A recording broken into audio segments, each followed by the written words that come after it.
جدا شرف على النهاية، ولكن ما بدي مرق هاي الحلقة من دون ما أسألك ليش حاطط 3 أعلام وراك؟ العلم الكردي، العلم السوري، والعلم السرياني الآشوري. شو الرسالة؟ شو أولًا بدك تقول؟ أولًا لأنه أنا سوري، أنا حاطط العلم السوري بين العلمين، يعني سوريا هو بالفعل يعني هذا النسر المحلق لديه جناحان، جناح كردي وجناح آسوري سرياني. لا يمكن أن تقوم قائمة لسوريا بدون هذين الجناحين. طبعا عندما أقول سوريا يعني في المنتصف، أنا قد يقول قائل ينفي العرب وينفي السنة. لا، هذا العلم الموجود في المنتصف يمثل العرب ويمثل السنة ويمثل التركمان ويمثل الشركس وبقية المكونات. لكن يعني هل ثلاثية الأرقام؟ أنا أعيش في بلد يعني بلجيكا، وأحمل جنسية بلجيكا وأفتخر في بلجيكا. إقليم فلاندرن له علم، المدينة التي أنا فيها جزء من إقليم فلاندرن لها علم. تصور يعني.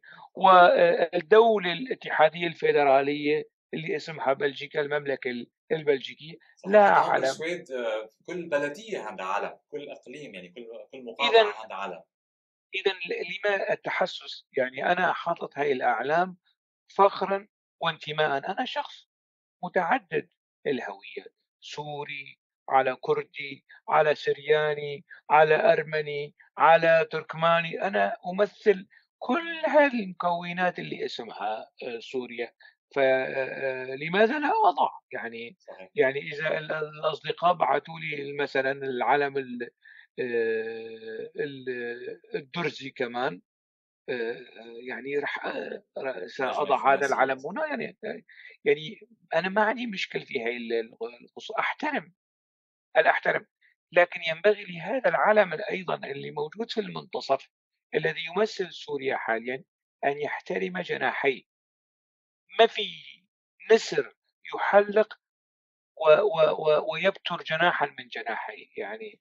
على أمل أستاذ فلكي هوشنج. تفضل لكي تفضل. يستمر في التحليق ويفرض احترامه علينا، ينبغي للعلم الموجود في المنتصف أن يحترم هذين العلمين في الدستور، مش بالكلام، مش بالأقاويل المعسولة محسولة، نعم. أبو محمد الجولاني. لا، أنا بدي أسمع كلام وأصدق، أشوف أمور وأستعجب. لا، أنا بدي صرنا أفعال ما نفترض بدي يعني أقوال. معه هو الرئيس أحمد الشرع. طيب أستاذ هوشنج، أنا في ختام اللقاء حابب أتشكرك كثير.